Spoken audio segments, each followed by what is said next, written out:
Hello everyone. Hope you were able to watch my first video.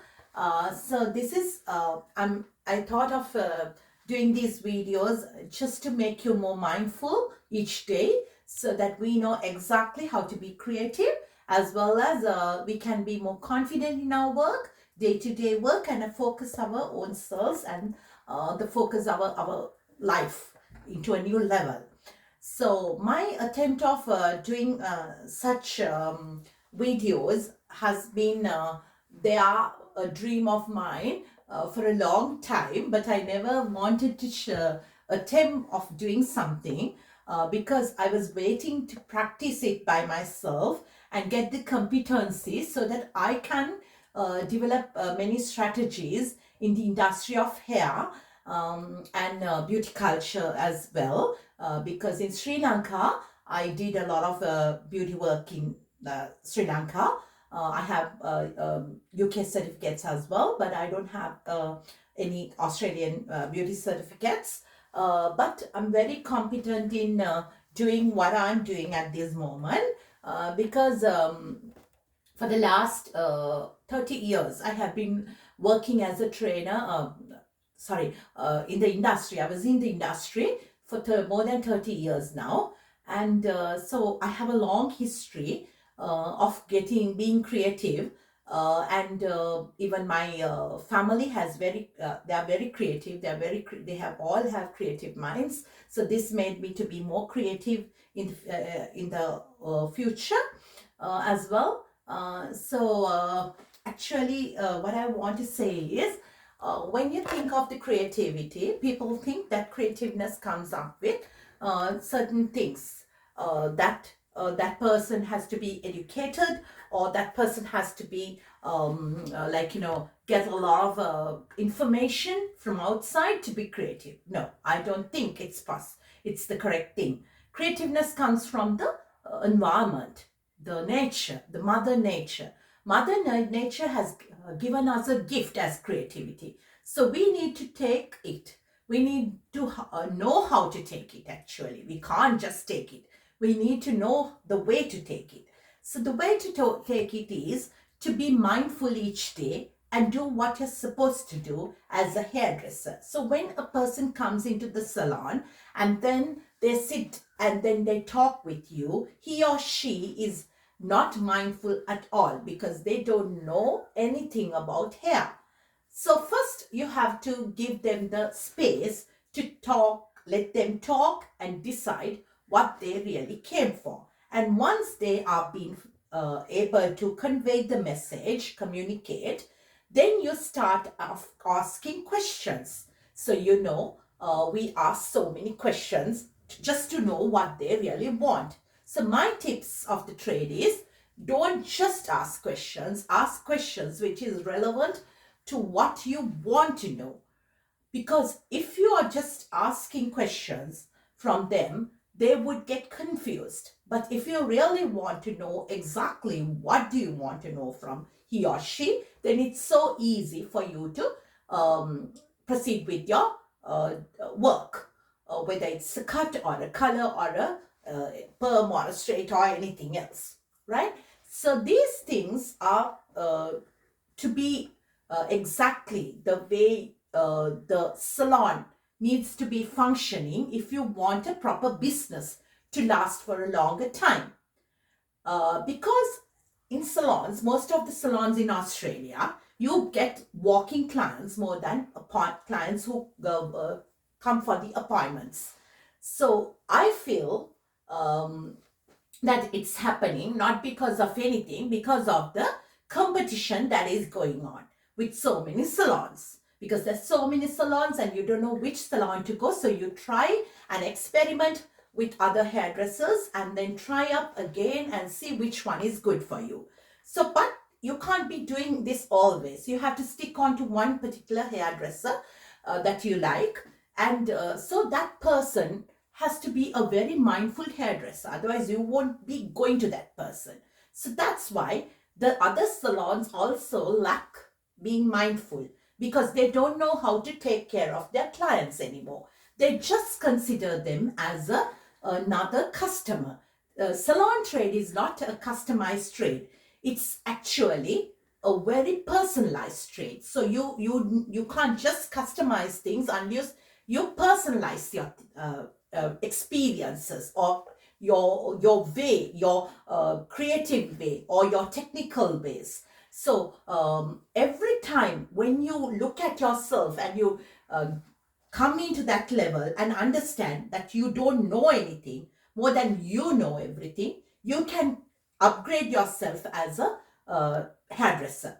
So this is the technique that I use to for my creative levels, to be more creative in my work. Because as I said yesterday, I had my first hair show in Sri Lanka, and I used to think so much about the client more than what I really want the client to look for.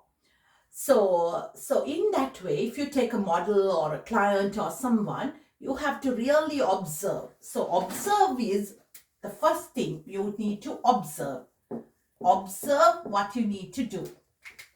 Observe your client. Observe your client's facial features. Observe your client's body structure, everything. So everything, the time you observe the client, then you need to look for many things. That is, go around the client. See what the client looks like, how the client's face looks like, how the hair is being flowed, and touch the hair, feel the hair. All these comes into the observing level. So when you observe, now the client is very understanding. He or she knows now you're taking time to look about what's happening now before you plan something. So then the client, now she becomes or he becomes mindful, because now they know that you're giving attention to them. So this is what all clients need in a salon. Please give attention to your client. That is very much needed. Even when you have a friend, give a lot of attention to that friend. If it's a client, even if she comes for a hair, just don't talk to her as you treat a friend, because she is your client at that time. So this is not happening at this moment, because people are jabbering. People are talking too much with other people. Yes, it's good. It's good to be friendly. It's good to be kind. It's good to be talking about things. But make sure that you make the person mindful while they're talking. Otherwise, you will just make them go elsewhere, to their past, or to go to the future. It's too much for them, because they're seated on the distinct chair with you now at the present moment. So then make them be mindful. Then you can identify what exactly they need. That's why this mindfulness is so important in our trade. So when you become mindful, you exactly know what your client wants and how you're going to treat the client in a good way, in a positive way. And then she or he becomes so happy the way you speak to them, or the way you handle them. They're going to have a lot of confidence about yourself, about themselves, as well as the way you treat them. So this is what basically I do as a hairdresser. When my client comes in, I first listen to my client, and then I ask questions like normal hairdressers, like, every time, okay, have you washed your hair? How often do you wash your hair? Not those stereotype of questions, but I make sure I ask them while I take them to the shampoo basin, because otherwise I can't I decide whether to wash their hair or not.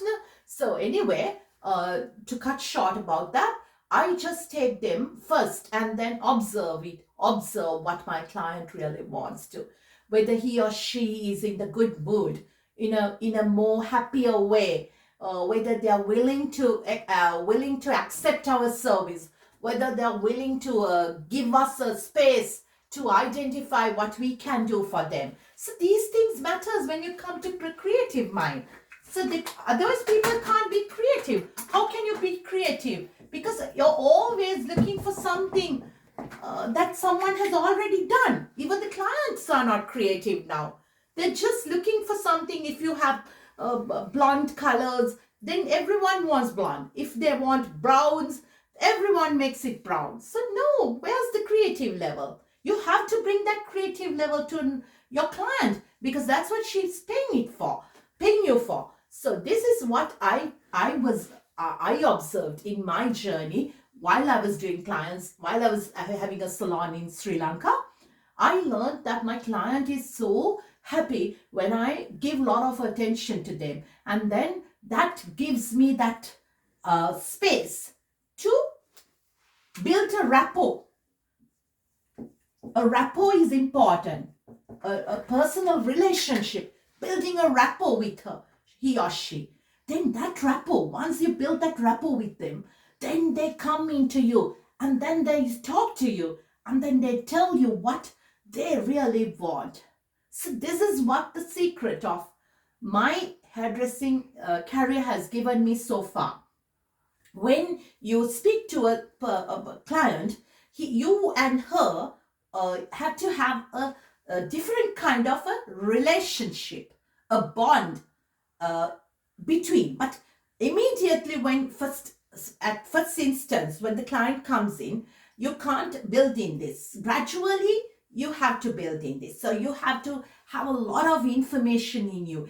You have to be very ready when the client is asking you so many questions. And that's what makes me become a trainer as well, because I like when people my students ask questions from me, and it gives me a lot of encouragement to answer and then develop my own ideas and tell them, okay, let's do this, let's do that, let's do this way. I feel that this is the correct way, because he or she is end of the day is going to enjoy the service, right? Because while you're doing, you have to make it an enjoyable time. It doesn't mean that you are not going to, just make it like a party, like talk to them all the time and make it so much happier for them, because you can't make someone happy unless they are willing to.